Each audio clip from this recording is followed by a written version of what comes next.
welcome to WEF Newsline. We have for you the highlights of Day 2 of the Women Economic Forum at the Westin, Chennai. A panel session on how social entrepreneurs are redefining New Age leadership took place on the first half of the second day. Titled Social Entrepreneur Defining the New Age Leadership, Gurpreet Kaur Chadda talked about the different global social entrepreneurs. She discussed about social entrepreneurs like Madhu Pandit Dasa, Zubeda Bai, and Mohammad Yunus, who is from Bangladesh. She also discussed about the Barefoot College founded by Sanjit Bankar Roy, who is an Indian social activist. She spoke about how a new age leader should be and what are the different attributes a new age leader should possess.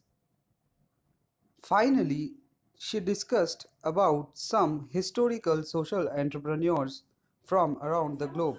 historical examples of leading social entrepreneurs across the world. Florence Nightingale, she opened the first college of nursing. Vinoba Bhave. The next speaker delivered a session on how to recoup after a personal loss. In one of the parallel sessions titled Recovering After Personal Loss, Sridevi Unnai, a dancer and actress, talked about how she coped with the loss of her daughter in a car accident. After this tragedy, her doctors inspired her to start dancing. Then she started a dance school in the memory of her daughter. The session was a heartwarming tale of how a mother picked herself up after a tragedy and used dance to stand tall in the face of adversity. The audience listened intently as she recounted the loss of her daughter in the car accident and how she slowly got herself back on her feet. At the end of the speech, she performed a beautiful Bharatanatyam dance which was met with thunderous applause by the audience. We talked to her about the performance right after the session. Ma'am, can you just please explain us the song you were singing and dancing And the on? song which I was spontaneously I had to sing because they told me just not singing, just dancing. I'm not a good singer, but I can just manage. That is a Krishnani Begani Baro. That is, I am a Krishna Bhakta. And my daughter used to do this very well. This was followed by a panel that focused on why self-defense is important for the present generation. In the plenary session of Women's Safety and Self-Defense, renowned panelists from different walks of life talked about the necessity of protecting oneself from the nefarious elements present in the society. With cases of sexual harassment and eve teasing on a steep rise, not only women but even children come under the larger ambit of physical and mental impact that such instances causes.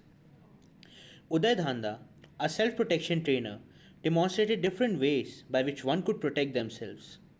He emphasized upon the importance of protecting oneself with incorporating day-to-day household items that are effective and can neutralize the attackers completely.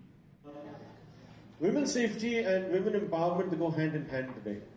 We as a population have to recognize the fact that our women and our children eventually are our future.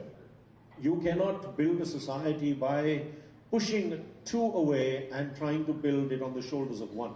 Yes? Like the panel before us said, that you need to first recognize a problem and then you need to address it. This is a problem which we are all refusing to recognize. This is a problem that is very much present in front of our eyes that we are not really looking at. We had a very gruesome incident that happened in Delhi in 2013. What we call the Nirbhaya incident, right? Post which a Nirbhaya fund of about 1,000 crores was set up, and it has been 5 years, but you don't hear about the fund. The money has been allotted, but it has not been used to properly educate women in how to protect yourselves, how to take care of yourselves. Self-defense for children and for ladies, it does not matter what your age is very, very important. Adding to this, another panelist, Suraya Zulaikar, gave her inputs and perspective through this session.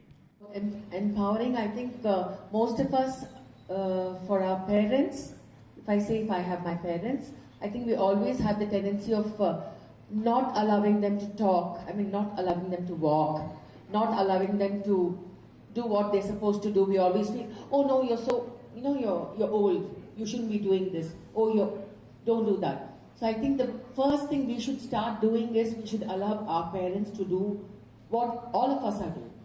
Yeah, and like I always tell people that the first thing a doctor does when a child is not moving is, child upside down, hit it so that it moves. So our body is meant to move. So please don't give any excuses not to move. You must move. We are born to move, so that should be our priority in life, to move, whatever age. The segment concluded with felicitation of the speakers with awards for their contribution and excellence in the field. The crowd cheered and applauded for them. In what was one of the most important sessions of the day, the growth of sports as an economy and its importance for women was discussed. In the most important and exciting plenary session in the Day 2 of Women's Economic Forum, the panel, consisting of Karan Ravishankar, Ranjana Ramakrishnan, Sylvia Talendrives, Varun Gunnasilam, and one of the most successful Indian tennis player, Somdev Devvarman, talked about the growing importance of sports for women. They also talked about how sports is turning itself into a new economic driver in India. The panel also urged people to vest interest in the grassroots of any sports, and Somdev also stressed upon the same when he joined us for a quick session. I think right now most of the attention on sports is definitely going at the higher level, whether people talk about money being invested into sport.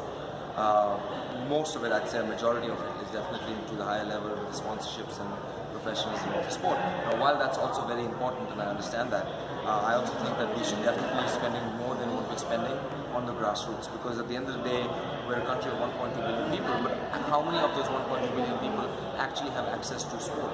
How many of those 1.2 billion people actually understand the benefits of it? How many of them can actually play in a structured way? The panel then went on to speak further about how in recent times women have brought India sporting glories. They rightfully talked about the last Olympic where all the Indian medalists were women. Also in recent memory, the biggest sporting achievement was gained by Hima Das, a 19-year-old Assamese girl. The session was concluded by Somdev, where he spoke about all the works he is doing in the field of tennis and other sports post-retirement.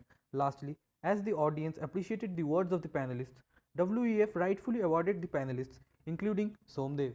Up next is a plenary session on shaping our society to become an inclusive ecosystem. In the session on creating an inclusive ecosystem in society, Saraswati Narayana Swamy, Honorary Director of Bala Vidyalay, the school for young deaf children, speaks about the challenges she faced in her career. I had to fight with the government that they have to include me as an educational institution. The government was very hesitant, but luckily after so much of follow-up, they did include me and they recognized the first early intervention center in the country to be recognized by the government. Justin Vijay Jesudas, a quadriplegic, world-class swimmer and rifle shooter, speaks about focusing on abilities instead of disabilities. The focus should be on the abilities. I'm a person who's paralyzed leg downwards, and the number of activities that I do in a day-to-day life, I can challenge a lot of people here.